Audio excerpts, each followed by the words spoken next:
तलाक तलाक दूंगी, लेकिन मेरी भी एक शर्त है। जब मैं रात को घर पहुंचा तो मेरी पत्नी ने खाना लगाया। मैंने उसका हाथ अपने हाथों में लिया और कहा, मुझे तुमसे ज़रूरी बात कहना है। वो शांत बैठकर खाना खा रही थी। उसकी आंखों में कुछ दर्द साफ नजर आ रहा था। अचानक मुझे नहीं पता कैसे कहूँ, मगर मुझे उसे बताना ही था। मैंने बड़ी शांति से कहा, मुझे तलाक चाहिए।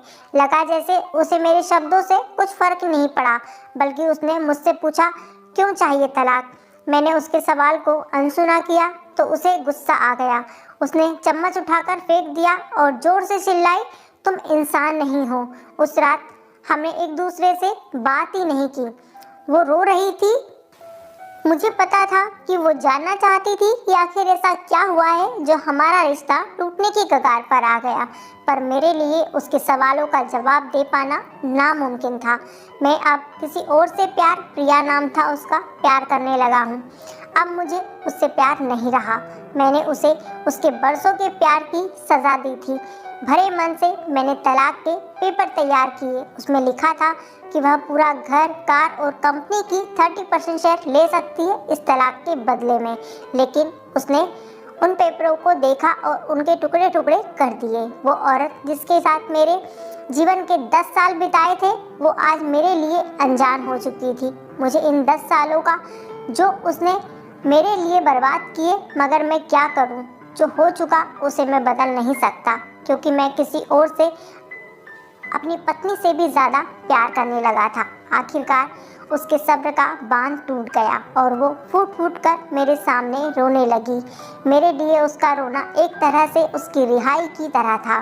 तलाक की ये बात जो कई दिनों से मुझे परेशान कर रही थी, अब बिल्कुल साफ हो चुकी थी। अगले दिन मैं घर काफ़ी लेट आया। मैंने देखा कि वह टेबल पर बैठकर कुछ लिख रही थी। मैंने शाम का खाना नहीं खाया था, लेकिन फिर भी मैं सीधे ऊपर जाकर अपने कमरे में सो गया, क्योंकि पूरा दिन प्रिया के साथ रहने और कई जगह घूमने के बाद मैं थक गया था।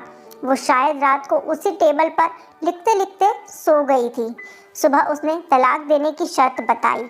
वो मुझसे कुछ भी लेना नहीं चाहती थी। उसे सिर्फ तलाक से पहले 1 महीने का समय चाहिए था।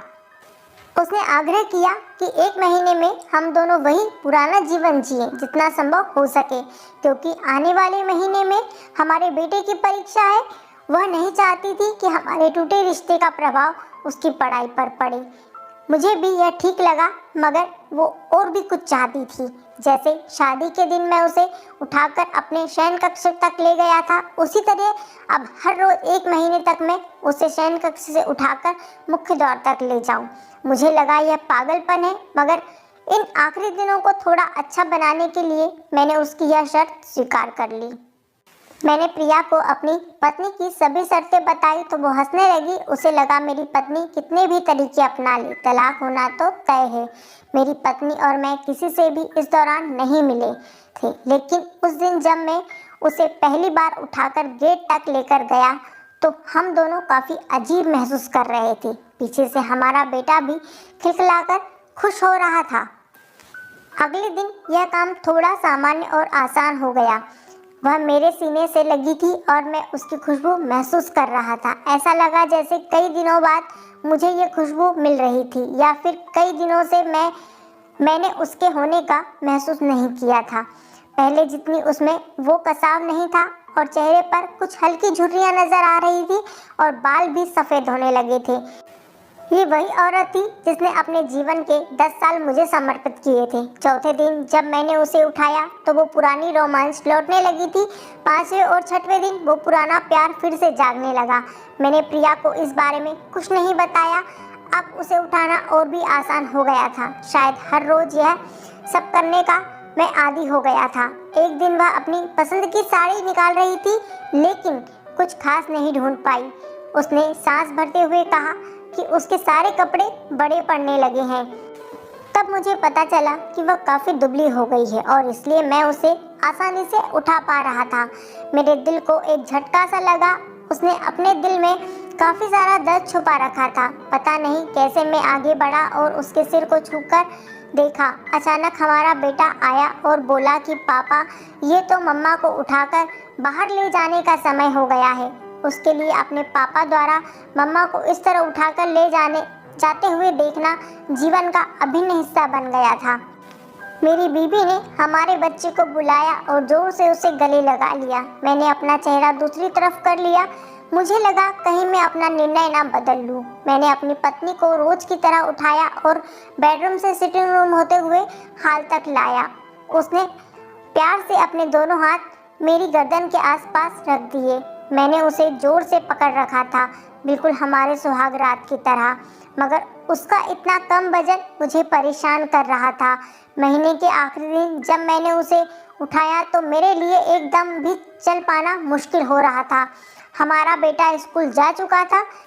मैं अपनी कार से ऑफिस गया और कार से कूदकर बाहर आ गया बिना कार को लॉक किए। मुझे डर था कि अब एक पल की भी देरी मेरा इरादा बदल देगी। मैं ऊपर गया। प्रिया ने दरवाज़ा खोला और मैंने उसे कहा, प्रिया, अब मैं अपनी पत्नी से तलाक नहीं लेना चाहता। उसने मुझे देखा और मेरे सिर पर हाथ फेरकर कहा कि तुम्हें बुखार तो नहीं है। मैंने उसका हाथ हटाया और कहा, सॉरी प्रिया, अब मुझे अपनी पत्नी से तलाक नहीं चाहिए। हमारी शादीशुदा जिंदगी शायद हम दोनों के ध्यान न देने की वजह से बोरिंग हो गई थी, लेकिन इसका मतलब यह तो कतई नहीं है कि हम एक दूसरे से प्यार नहीं करते। अब मुझे एहसास हुआ है कि जिस दिन मैं उसे शादी करके अपने घर लाया था, उस दिन से जीवन के आखिरी दिन तक मुझे उसका साथ निभाना है। प्रिया के होश उड़ गए। उसने मुझे एक जोरदार चाटा जड़ दिया मेरे मुंह पर। वह रोने लगी और दरवाज़ा अंदर से बंद कर लिया। मैं सीढ़ियों से नीचे उतरा और आकर अपने कार में बैठ गया। आगे एक फूल वाले की दुकान पर रुका और अपनी प्यारी पत्नी के लिए एक सुंदर सा गुलदस्ता लिया। दुकानदार ने पूछा कि इस पर क्या लिखना है। मैंने मुस्कुराते हुए कहा कि मैं तुम्हें जीवन के आखिरी दिन तक यूं ही उठाता रहूँगा, मेरी अर्धांगिनी। उस शाम जब मैं घर आया तो हाथों में गुलदस्ता लिए मेरे चेहरे पर एक मुस्कान थी।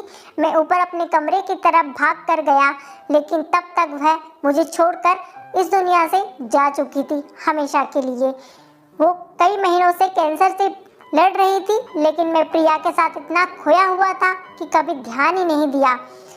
उसे पता था कि वह जल्द ही मुझे छोड़कर जाने वाली है, इसलिए वह मुझे और मेरे बेटे के रिश्ते को टूटने से बचाना चाहती थी।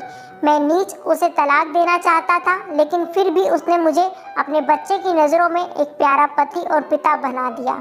जीवन की छोटी छोटी बातें रिश्तों में बहुत महत्व रखती हैं। बड़ा घर, बड़ी कार, बैंक बैलेंस ये खुशियों का हिस्सा बन सकते हैं, ज़रूर बन सकते हैं, मगर अपनों के बिना इनकी कोई